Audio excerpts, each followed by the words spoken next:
All doing well. Here's Hashem. Tonight we'll catch up. We are 1/3 of the way down on Chav Vav Amud Beis at the words of Amar Rava. I'll give you a moment to find it. Third of the way down, Amar Rava.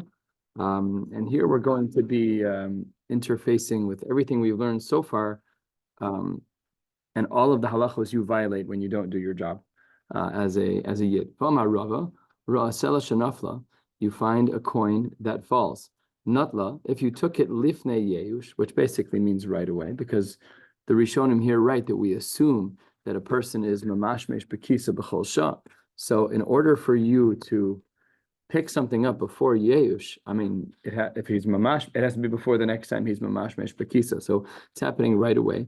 So if you do that, and you do so al manas legozla, and you do so with intent to steal. So you made a kinyan, as it were, you picked it up to steal it. Then over bechulan, you violate all of the halachos in this area.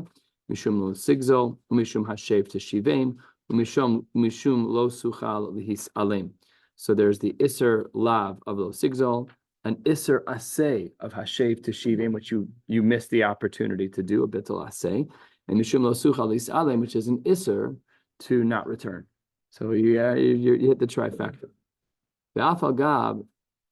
The chazra la'acher lo suchal isay. Ba'afal gav the chazara la'acher la'achar. Even if you returned it, yeush la'acher yeush. Even if you gave it back after it all took place, halacha is matana hi b'yoyvlein v'isura de'avad avad. You're an avarya. So let's say I did all of this, I stole it the second, and then I gave it back to you, a day later. It counts for one thing of the Heshivis like Zelasher Gazal, but you still violated all the other Isurim. Now it's not an Aveda anymore because you stole it. So the other Isurim still apply. Natla lifne yeush. Let's say in fact, same timing, you stole it right as it fell from his pocket. However, it was almanas lahachzira. Your intent was good. It was to give it back. But uleachar yeush niskaven legozla. But once he checks his pocket and he realizes that he's dropped this coin, your intentions change. You're like, you know what? I kind of like the feel of this coin in my pocket, and you decide you're going to keep it. In that case, because your decision to steal was only after the yeush, your isurim have changed. Over mishum hashev to shivim. That's it. You haven't violated the other two, and that's its own discussion. Let's say he waited. He sees the coin fall. He's watching from afar. And he sees the coin fell. Hopefully the guy will walk away and I'll go pick it up. And he sees the guy gets 100 feet away, and then he checks his pocket and he realizes he's dropped it. So then it's nisyashua bailam anatla. Eno over elamishum lo sucha lihisalem bilbad. He only violates the isra of not being responsible for giving the item back to the person. Amar Rava, Haiman dechazi denafal zuzi mechabre bechalsa. If a person loses a coin, a coin falls from their pocket in sand. So they're walking the beach and they drop an expensive coin, the ashkeche v'shakle, and I find the coin and I pick it up. So the halacha is lo mechayev la'ahadurele. I do not have to give it back to you. There's no din of ashavas aveda in this particular case when it's in sand.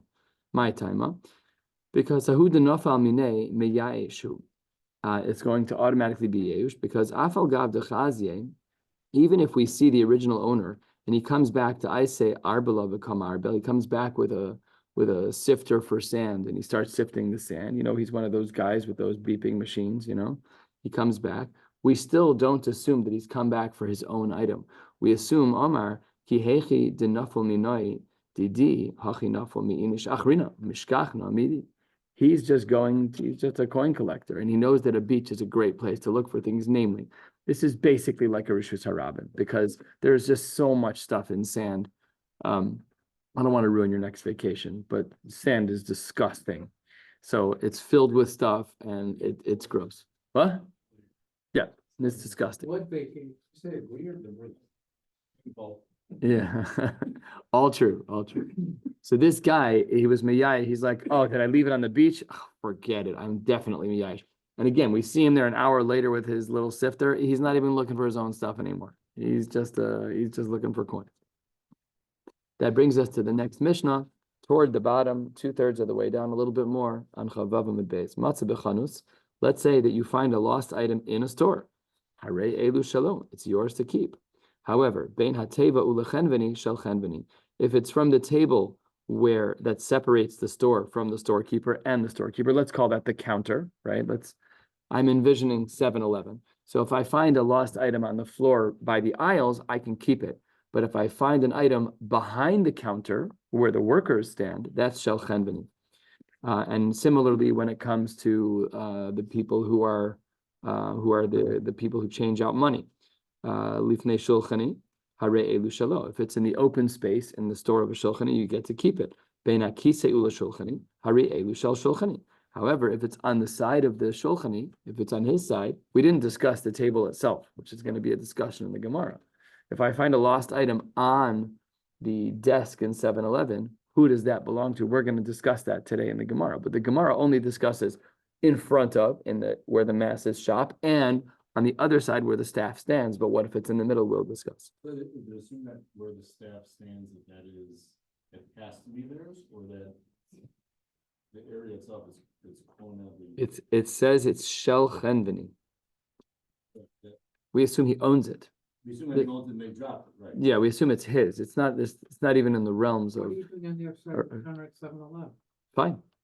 That's what the Gemara is saying. That you shouldn't be there. The whole concept of if the store owner, like, why can't it be that whatever is left that becomes used in my store is mine?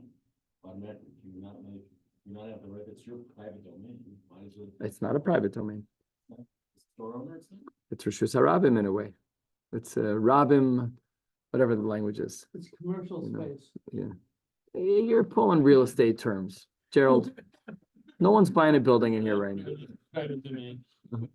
So it is an interesting space from a halachic perspective. I mean, it's not Rishus HaRabim in the classical sense, but anyone can walk in.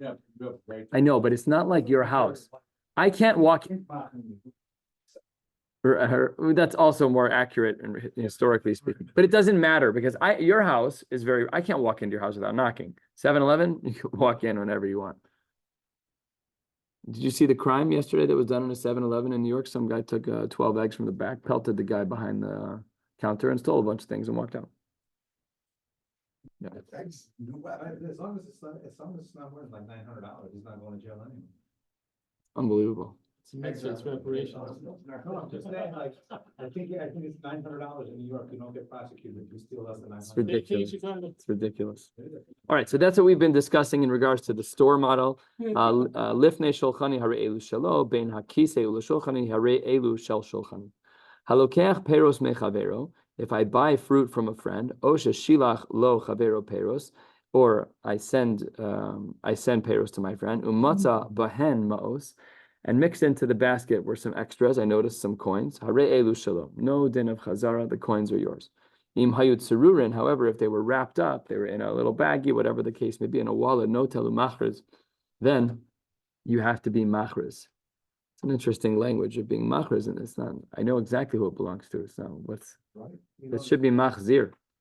So we assume that even if it falls out of a bag, that the bag is the simon, and that person couldn't have dropped the entire bag.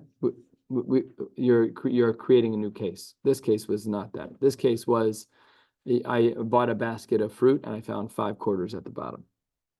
The qualification of the Mishnah is that if the 5 quarters that I found were in a Ziploc or were in a wallet or were in a purse, then I have to return it. All right, the Gemara says that this din that we have in our Mishnah, Amar Rabbi Elazar, afilu munachan al gabe shulchan, even if it's on the table that separates me from the seller, even then, hare elu shelo, it would still be the same din. Says the Gemara Tanan, we have a Mishnah.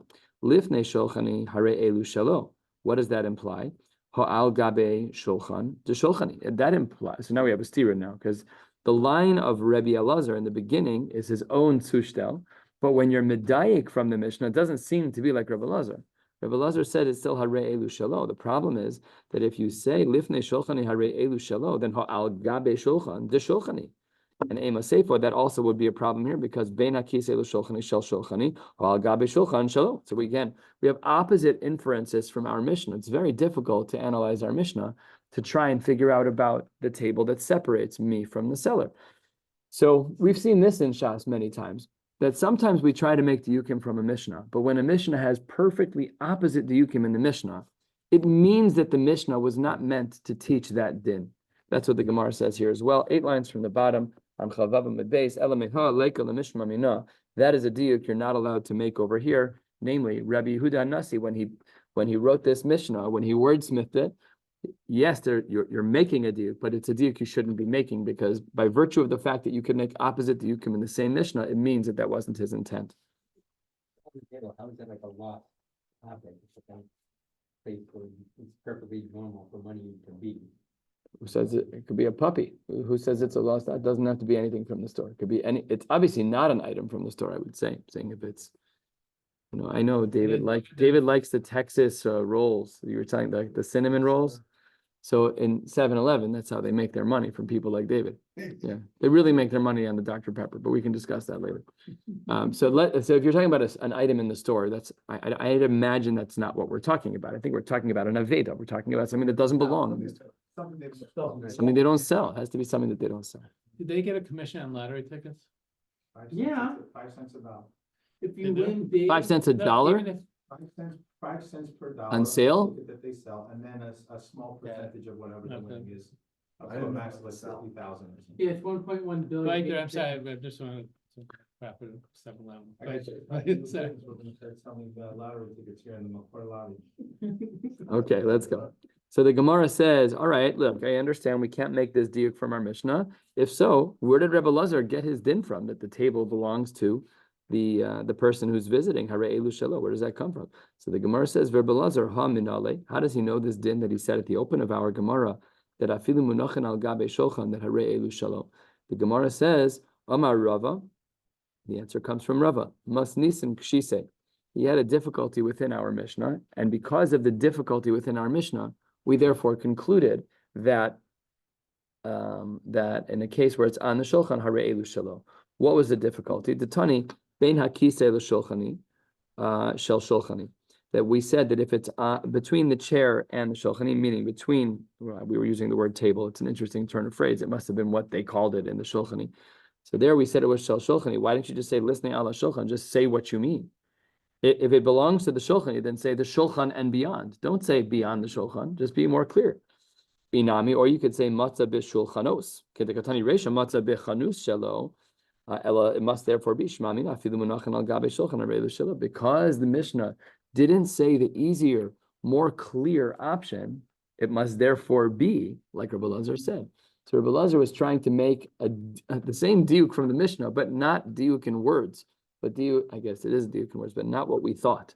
He was making a different diuk, that because the Mishnah didn't take the easy route of saying that the shulchan and beyond, rather it said only beyond and didn't reference the shulchan. Therefore, Rabbi Lazar has his thing.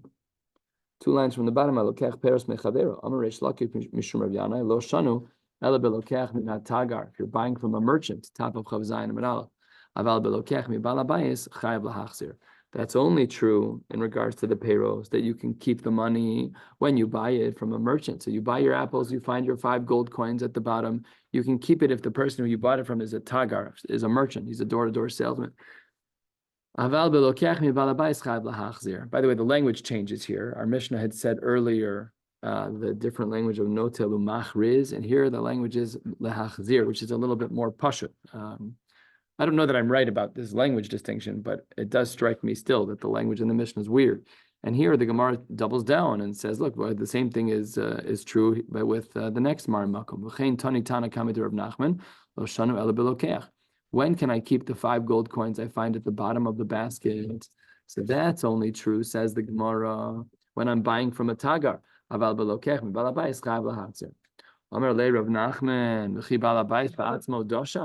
You think the coins automatically go back to the Baal Habayis? And that's okay. To the Tagar, you get to keep it. But if it's Bailam, you have to give it back to the Bailam. Who says that it belongs to the Bailam? Who says that he's the one who put all the product inside the basket? Maybe a worker did it and it's not his money. It was probably somebody else. He probably had a worker. Amarle says, that's a great point. Ismay, would you like me to erase this brisa? These are big shilas. Just like that. These are big shilas. I remember at this point in history, who's talking now? So Reish Lakish, it's an early Amora. So the Bryce says, at that point, the only things that were organized were Mishnayos and Toseftas. The Mishnayos were written before 220. And Levi and Bar Kapara, who were the next generation, they were Talmidim of Rebbe, they organized the Toseftas. So we had 2 out of our 4 Tanaic sources organized. Brisas were like chaotic a little bit. They still are. We only have them. We don't have them in one organized place. I don't think we've ever seen it. Do we have a sefer like that? Did anybody sit down and organize all the Bris? I don't think so. I don't think we. What? What? Could be, but did anybody take the ones we have in Shas and just write them in a book and say these are the Brises? Yeah, that's a great sefer to write by. It might exist. I've just never heard of it. I don't know. Anyways, that's why this language seems a little flippant. It's not really flippant. It's just Brises were new, so they weren't sure which Brises were MS. So he said, Ismay, do you want me to erase this? So the Gemara says, no, Amrle, lo. Don't do that. To targum masnisin, explain it like this: Kigon shadashan al yedei avdo v'shivchaso haknanim. That as long as the people who did the deshen were goyim, it doesn't matter. They're my employees, and they're whatever. They're my avodim, and therefore whatever they own, I own, and therefore the shaila is removed. That of course leaves an implication in the Gemara that if we don't erase the brisa, that if the person who in fact did the deshen was another yid, then you would not have to be machzir the coins. So that would change the keeping of this brisa would change the Metzia of halacha. That brings us to a new Mishnah, and we are on Chav Zayin Amud Aleph, about 7 lines down. Af hasimla haisa bichlal. When it comes to a simla, when it comes to a garment, that's also part of the world of Hashavas Aveda. And it says, Av hasim haisa bichlal kol elu, is part of all of this, referencing the pasuk that speaks, as we will soon see, about simla, about chamor, shor, seh, a whole bunch of things were quoted in the pasuk. But lama yatzas, why is it that a simla was added to the pasuk? Why? Okay, just say if you lost an item, who cares about the simla? So says the Gemara, because we're learning some basic principles out here, out of the word simla. Lahakish eleha lomar lach ma simla miyuchedes sheyesh ba simonin v'yesh ba latovin. Just like a garment is unique, not all 2 garments are the same. And v'yesh latovin, someone is likely to claim a garment. Today things are different. When they bought an outfit, they wore it every day for years. Now we throw out our clothes regularly, or we donate our clothes regularly. Every few months, I could go through our closet. My kids, for sure, donate bags of clothes. It's unbelievable. We don't really have the same sensitivity, but in the Mishnah, it's pashut that they were toveh. That's my tunic. That's my toga. Whatever they wore, that's mine, and everybody knew. So therefore, what we learn from the simla is these 2 principles. We learn that simanim, that it has simanim and it has tovin. Af kol dabar. So what else falls into the category of Hashavas Aveda? Anything sheyesh bo simanim v'yesh lo tovim chayav lahachris. You have to have those parameters. If you're missing those parameters, l'chora, there's no obligation to be machris. What did the Mishnah mean when it said that weird language at the beginning of the Mishnah of bichlal kol elu? My bichlal kol elu. What does it mean that a simla is bichlal kol elu? Amar Rava bichlal kol avedas achicha. To say that it's part of the regular halachos of Hashavas Aveda, to make sure that we know, again, the klalim as mentioned in our Mishnah, that anything that has simanin and anything that has tovin, those are the things that we are going to include in the mitzvah of Hashavas Aveda. Amar Rava, lama li dekasa rachmana shor chamor sebe simla. Why did the Torah go out of its way to say 4 things? There's 2 different psukim. One says shor and chamor. One says se and salma. So why did the Torah have to say 4 things? You just told me in our Mishnah that there's a baseline principle. If there's simanim and if yesh tovin, if there are people who are going to claim it, then we have Hashavas Aveda. Let's say you lost an apple. First of all, there's no simanim, and second of all, there's no tovin. Like it's an apple. You just this happens all the time. I come home. I could have sworn I bought 4 apples. This happened to me in my car in the summer. I knew I bought the kishka. Couldn't find it. A month later, under the seat in my car. Not Gishmak, by the way, I might add. Not Gishmak. I did. I just didn't know what was going on. I don't know. I fell on my kid. I don't know what was going on. But I found it. Anyways, says the Gemara Tzriche. The Torah had to go out of its way to teach us Shor, Chamor, Se, and Salma. The Ikasa Rachmana Simla, I should say. The Ikasa Rachmana Simla, if we only had the example that our Mishnah highlighted, which is the example of a garment, where we have witnesses about the garment, and we have simanim on the garment. Aval chamor, but it would be different with a donkey, because nobody recognizes one donkey from the next. You can't tell the difference unless you're like a guru. but the average consumer cannot. And therefore, with a chamor, it's be'edim de'ukaf. We have witnesses about the saddle. Oh, I remember the color of the saddle. It had an insignia. It had a brand on it. The siman and de'ukaf, and the signs of it. I might have thought, therefore, that a chamor is in fact different because we're not identifying the chamor itself. We're identifying by its accoutrements, by the things that are on it, by its garments, by its saddle. Therefore, I might have thought it would not have been included. Therefore, kasav rachmana chamor, da'afilu chamor, besimane ha'ukav, that is going to be enough to identify. Very, very interesting din. Why would that be? It's extraneous. It's external to the animal. We'll discuss that a little bit later. It's external, but it changed. Potentially. The Gemara is going to ask that question as to why we rely on a feature that is not be'etzem the item, right? Says the Gemara, Shor v'sed the kasav rachman alamali. Okay, you explained why we needed simla, and you explained why we needed chamor. But why do we have shor v'sed? So says the Gemara, lost my place. Oh, lamali. Shor v'sed the kasav rachman alamali. Says the Gemara, Da'afilu, to teach us legizas zenavo, to teach us that even the hair that's shaved from the tail is valuable, and v'seh legizosav, and a seh for all of its regular shearings. So which one of these is more mechudash? I mean, it's so weird. The gizas zenavo, I can understand why you would need a pasuk to include that. It's a weird place to shave the animal on its tail. Weird. So therefore, the seh legizosav is much more normal. So the Gemara calls this out. V'lichtov rachmana. We're just about halfway down on Chav Zayin Amud Aleph. V'lichtov rachmana shor de'afilu legizas zinavo v'kol shken seh legizosav. I don't need two psukim for that. Just teach me the mechudash one, and I'll know the obvious one. If you bring me a pasuk that teaches me about the hair on the tail, if the hair on the tail is part of Hashava Saveda Pashat, that all of the shearings of the animal, the regular shearings of the animal, are included, we're yidden. It's a basic kal v'chomer. We don't need help. Well, we need a lot of help, but not with this. So says the Gemara, Ela Amar Rava, you're right. Chamor debor the Rabbi Yehuda, the said Aveda l'divrei hakol kasha. This is a throwback to Maseches Bava Kama, that the word chamor teaches us about that which is damaged inside a boar, according to Rabbi Yehuda. Ayin sham, we're not going back to this sugya. And the word v'sed Aveda l'divrei hakol kasha. Nobody knows what that word is for. It's an unbelievable thing to see, even in the times of the Gemara, that it was coded. They did not know why HaKadosh Baruch Hu put that word in the Torah. We still don't know. That's incredible. With all of our analysis, maybe the Rishonim chat didn't learn the sugya properly. I don't know, just on the surface level. It seems pretty odd. So says the Gemara, well, maybe I could come up with a suggestion, says the Gemara. I'll tell you what the word seh comes to teach us. To teach us that an animal's droppings are valuable. People buy manure all the time, and they use them regularly. We learned previously that people would put their garbage outside so that people would step on it and the mud would get all over it so that we could use it in order to fertilize other parts of our property. So says the Gemara, no glalim afkure mafkirlu.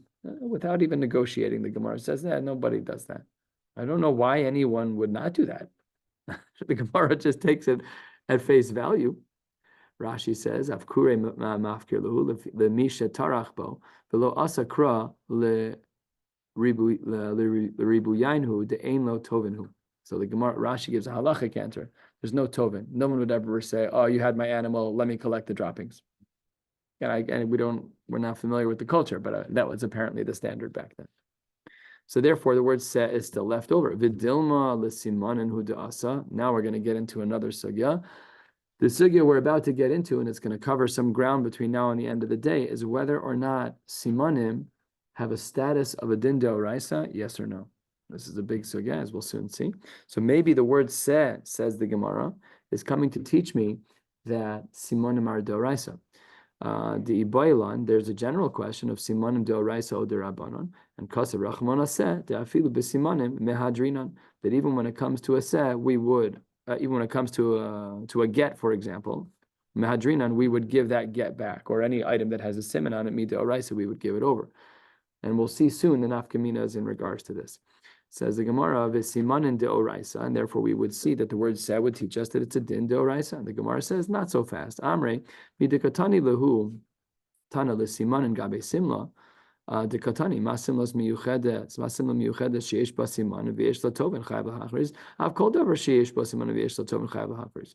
Shema mina desel lav l'siman u'da. So we already learned this idea. If what you're saying is that it says coming to teach us that siman in our deoraisa, go look at the Mishnah. We learned it at the top of the page. We already said that from the word simla, we learned two features about the mitzvah of Hashavas Aveda.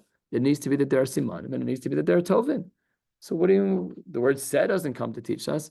Elalav, it must be that we don't know what the word seh comes to teach us. That's the Gemara's conclusion. And when it comes to the analysis of the Torah, we do not know what this word is being used for. Tanu Rabbanan, the rabbis have taught us in a brisa. We're at the 2 dots, 2/3 of the way down, a little bit more on Chav Zayin Amud Aleph. We're going to go a little bit more than halfway down on the next Amud. I hope we're doing good. Asher tovad prat le'aveda. When we say something is lost, so what does that mean? That when anything is lost, we have the mitzvah to do hashavas aveda prat, except for the following case: le'aveda she'ein ba shava pruta. If an item is lost and it doesn't have a value of a shava pruta, which let's just say it's less than a dime, let's say it's 5 cents, whatever it is, so then there's no mitzvah to do hashavas aveda. It doesn't mean that it's not the other person's item. It just means that there's no mitzvah to do Hashavas Aveda. It doesn't mean we shouldn't give it back. It just means that you don't get a mitzvah d'oraisa for it. Like everything else in halacha, there are shiurim. You want the mitzvah d'oraisa to eat on the 9th of Tishrei. You have to know what the shiurim are. You gotta, whatever it is. And any other mitzvah we do has shiurim. So prat, le'aveda shem b'shava pruta, that's the Tanakama. Rabbi Yehuda Amar, the pasuk says, umatzasa, prat le'aveda, she'ein b'shava pruta. They say the same exact thing. They both hold the same thing. One says that from the language of Asher Toved, when something is lost, that it has to be a Shava Pruta. One says when it's found, it has to be a Shava Pruta. Either way, they both have the same din. That the mitzvah of Hashavas Aveda has to be with a Shava Pruta. So says the Gemara, Mai Beinayu. They're saying the same exact thing, same din. Why bother repeating? So obviously, we already know a basic answer that they learn the psukim differently. Pasha. One of them says that it's from the pasuk of Sher Toved, and the other is from the pasuk of Umitzasa. So it says the Gemara. Answer number 1. Amar Abaye. Mashmos Dorshanika Beinayo. How to learn the pasuk? Mar nafkale me Asher Toved, Umar nafkale me Umitzasa. Well, that's Abaye's answer. What do you mean? We just look at what they said. What's not a secret? The Brisa writes what the difference is. Is that according to the Tanakama, we learn from Asher Toved, and according to Rabbi Yehuda, we learn from Umitzasa. So says the Gemara. Ulamanda nafkale me Asher Toved. According to the Tanakama, Hayu Mitzasa my Avidle. What does he do with the pasuk that Rabbi Yehuda uses to teach the same din? So says the Gemara, Hahumi boile lichad Rav Noi. This is a din that we learned a while ago, both in this Masechta and in the previous one. Damar Rav Noi umitzasa de'asai liyadei mashma, and Rashi here brings the din that we saw over there, that if you pick up an item that belongs to a guy, once you pick it up, you might have a chiyuv to return it. Afal pi that they're not achichahu, afal pi that they're not yidden, afal pi. That might be the din of Rav Noi, that we may have a din of Hashavas Aveda by a guy. So that's what the Tanakama does with umitzasa. Says the Gemara, Ulaman de nafkale mi umitzasa. According to Rabbi Yehuda, who learns out that a din of a shava pruta is the lowest threshold of Hashavas Aveda. So, and he learns it from umitzasa. Hi, last short line. Hi, Asher Toved, my avidle. What does he do with the pasuk of Asher Toved? Says the Gemara, mi baile lechad Rabbi Yochanan. From Rabbi Yochanan, mishum Reb Shimon ben Yochai. Minayin le'aveda sheshat fanar shimu teres. How do we know that an item that was swept away by an overflowing river or by a current or by a tsunami, that someone else is allowed to keep it? And what does this pasuk mean? When do we have a mitzvah d'oraisa to do hashavas aveda? That's when there's an item that's lost, that's typically found. However, when something is washed away by a flood, the item is not typically found. What happens there? Yes, you luck of the draw. You found the gold bar that floated out of the guy's yard. There's no Hashavas Aveda there. The only time we have Hashavas Aveda is when the loss is normal and the finding is common. But if the loss is uncommon and the finding is a fluke, so then we don't say there's a Hashavas Aveda. So that's what we do with the pasuk of Asher Toved, according to Rabbi Yehuda.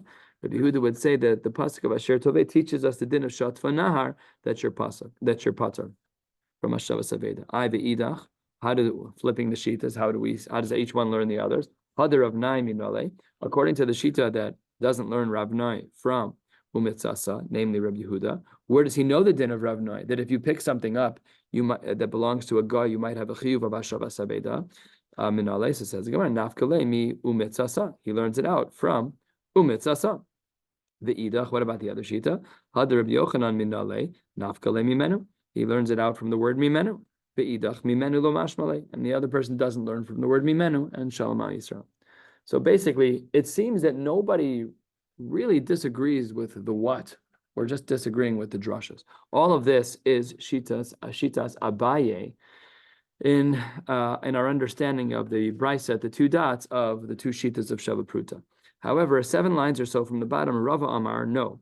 Pruta shehuzla ika beinahu. The nafkamina between the Tanakama and Rabbi Yehuda is if you have a pruta whose cost has gone down in value since the time it was lost. Manda Amar me'asher tovei ika. He says, well, when it was lost, what was it? It was a pruta. So you're good to go. Mitzvah Shavas Abed. Now it's worth half a pruta, don't care. We measure the moment of value at the time of Aveda. That's what the pasuk says, Asher Tovei. Uman damar mi umitzasa, the one who measures based on umitzasa, that's Rabbi Yehuda. So he says, Leka, there, the value when you find it, it's only half a pruta, so you're potter. Uman damar Asher Tovei haba'inan umitzasa, vileka. What are you going to do? The pasuk doesn't say what you say. It still says it has to be found. So you can't just ignore its value at the time that it's found. Says the Gemara, 5 lines from the bottom, Ela pruta shehukra ika beinayu. Perhaps we're talking about a pruta that increased in price from the moment of loss. When it was lost, it was half. When it was found, it was a pruta. Manda amar mitzasa ika, because at that time, because the price went up, so now when you find it, it's worth a pruta. So therefore, there's a mitzvah of Hashavas Aveda. Manda amar asher toved leka. Says the Gemara, this doesn't work either. You got to look at the psukim. The psukim say it was lost and it was found. You can't keep coming up with these cases. It has to make sense. So then the Gemara finally comes up with a case that it actually accepts. And the girsa here is a little bit complicated, and we're going to rely on the Hagos Habach. And the Gemara says, Ela pruta, join me on the side here, shehuzla v'chazra v'hukra, where it got cheaper and then it got more expensive. So that means at the moment of loss, it was worth 1. Then the price went down to half. And then when it was found, it was 1 again. That's the machlokes between the Tanakama and Rabbi Yehuda. And let's look at it here. Ika beinayu. Manda Amar, 2 lines from the bottom, Asher Tova, the Tanakama holds Ika. He says, yes, it was this value and no problem at all. Manda Amar Mitzasar, Rabbi Yehuda, who says that at that time, that it's not going to be Shava Pruta. That's because Ba'inan the East Bashir Metzia Mishas Aveda Va'ad Shas Metzia. He says if there's ever a dip, even in one moment in time, if the market says that this item is below 1 Pruta at any point in the journey, even though when it was lost it was a Pruta, and when it was found it was a Pruta, but if the market dipped just below that line where it's 0.9 of a Pruta, so then there's no longer a din of Hashavas Aveda, even though today it's worth a Shava Pruta. Something else in the that is so insignificant that it's automatically assumed there is a built-in huge. And that's why if you know that the market value dropped, wasn't 1, maybe there's no use, but how it drops under that threshold, and there is huge. I didn't look. I totally hear what you're saying. It makes sense to me. I just don't know. Usually shiurim are not like that. Usually shiurim are just kind of like kind of categorical, but I totally hear you. I'm just looking quickly now to see if anybody talks about it, but I don't see anything.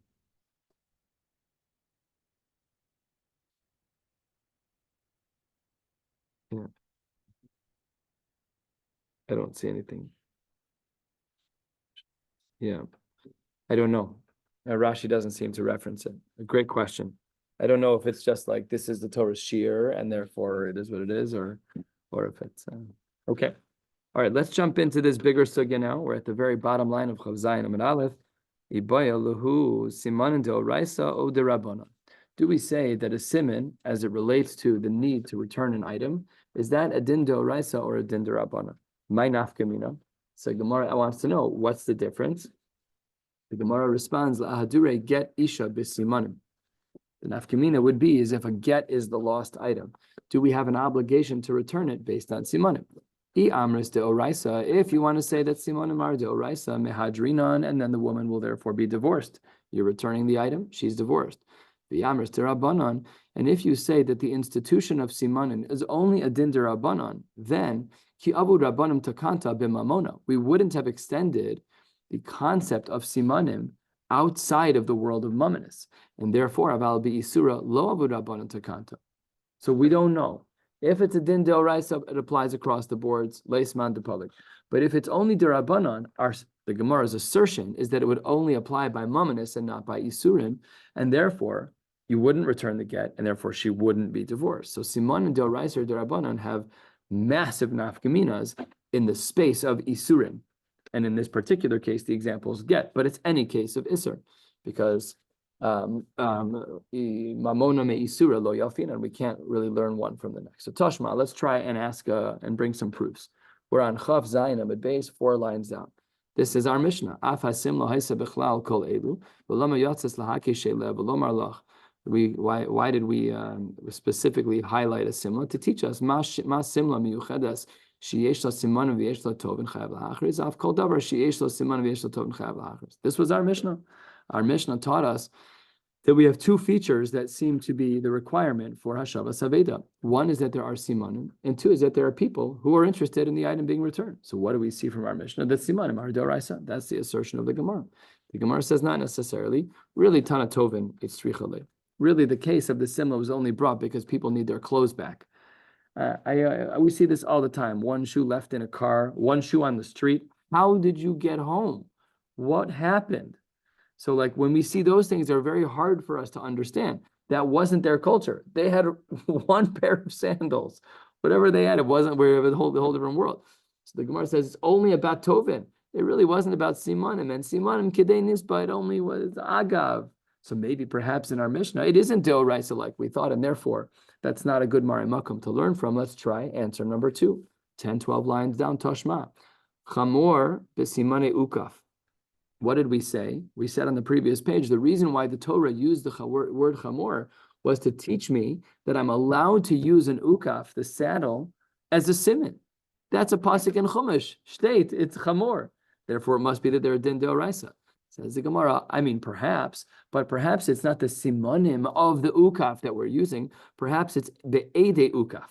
It's witnesses who know what the ukaf is. Why is that not simanim? Because it's edus. It's not that it's not simanim. It's that the siman isn't by itself. It's not in a vacuum. It's with edim.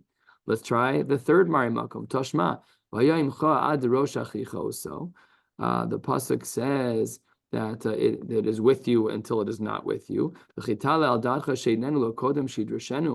We don't give things back until there's a proof. We have to research the guy who's claiming that it says im ramoihu o eno ramoy. My lab is simanim. When you're giving back an item, you don't talk to the guy. Oh, this is your iPhone? Sure, here you go. No problem. No, of course. What color is it? Yeah, give me some details. Give me something that's specific to your phone. Otherwise, I'm not giving it to you. Pasha. So obviously, simanim have to say, we're not talking about simanim. Perhaps that Bryce is also talking about edim. Let's try again with source number 4. This is talking about Nebuch recognizing dead bodies. I mentioned on Shabbos that I was in Machane Shura when I was in Eretz Yisrael, and they had to go through this process of using DNA from critical body parts as opposed to non-critical body parts. Horrible, horrible, horrible. This Gemara would not stem with that because our DNA has to hit a threshold in halacha. But back in the day, if someone Nebuch was decapitated, what would you do? You wouldn't know who it is unless there was something really telltale. So it says the Gemara in regards to identifying a person in meidin ella al partsuf haponim im hachotem, you need to have their face along with their nose. And afal pi sheyesh simanin begufo uvekelav.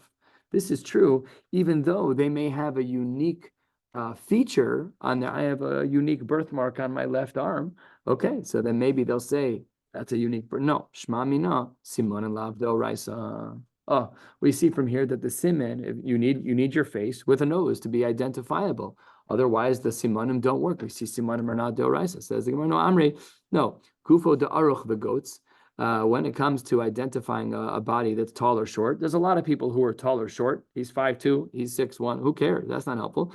And Kalev dechayshin l'she'ela. As clothing, that's really not helpful because perhaps chayshin l'she'ela, perhaps he borrowed the clothes. Yeah, people go to the kotel, they try to get around the din of tearing kriya. I'll be makna your shirt to, it's a shtiklach. We should be tearing kriya every 30 days. Even if you live in Eretz Yisrael, if you don't see the Kotel Amaravi in 30 days, the Hara Yehuda, you should be tearing it to state in Shulchan Aruch Tav Kuf Samach. We're obligated to tear Kriya. So says the Gemara, maybe we switch clothes. That's why clothes are not a raya. Says the Gemara, well, if you're worried about Sheila, this was David's question earlier. Chamor besimane ukaf heiche mehadrinan. I've been to farms where I've seen them take off saddles and put them on other animals. So what does that mean? Amre, the Gemara says, Ukaf lo sheuli inish ukfa mishum de miskav lelechamra. They would craft these around the bodies of the animal in a way that was customizable. And if it didn't fit the animal well, it would create for an injury. That is the language of the miskav lelechamra. It will hurt the animal. It'll cause some kind of damage. Rashi gives the French word or whatever that word is, but it's an injury of sorts. And therefore, what? So little I know about animals. Who knew? They had to make it. Yeah, Pasha. Yeah. Absolutely. They had like dice hanging off the horns, absolutely. Amazing. So that's what the Gemara says. That's why the case of Ukaf, even though it's external to the body, but we still use it as a siman. The reason why we still use it as a siman is because it was specific to that animal. It was formed around that animal. Perhaps we could say Kalev with clothing or with garments, you have white clothes and red clothes. A lot of people had white clothes and red clothes. That wasn't abnormal. Says the Gemara, the Gemara says we have a brisa. Mitza'o kashur bekis. Let's say we find a get, and the get is tied up bekis. It's tied up in a pocket, ba'arniki, in a wallet of it, tabas with coins. O shemitza'o ben kelav. Afilu l'zman meruba kasher. We say it's all kasher. V'isal kadaita chayshin l'sheila. But if you're concerned about borrowing, you said a moment ago that we're very concerned about borrowing clothes, then kimatsu kasher bekis. Amai kasher nechush l'sheila. Maybe somebody borrowed your wallet. Says the Gemara, I've never lent anyone my wallet, not my children, nobody. Nobody takes my wallet. So it says the Gemara, Amre kis v'arniki v'tabas lo mishal inshi. Kis v'arniki. Why don't people borrow the pockets and the wallets? Mishum dimis samne, because there's some type of heebie-jeebie bad luck thing going on here. That's what the Gemara says of samne. That's what Rashi says halfway down. Menachshe v'omer sim la'adam shemashil kiso shemocher lo mazalo. It's like you're giving up your mazel. Don't ever give your wallet to someone. You're giving up your mazel. And betabas, first of the long lines, is mishum de mezayef. That is because if you give someone your ring, your signet ring, that was their John Hancock. That's what it was. So there was no other option. We'll stop right here at Lema Ketanoi. And Yirtzeh Hashem will pick up tomorrow night with another blot in a little bit. Wishing you all a beautiful night.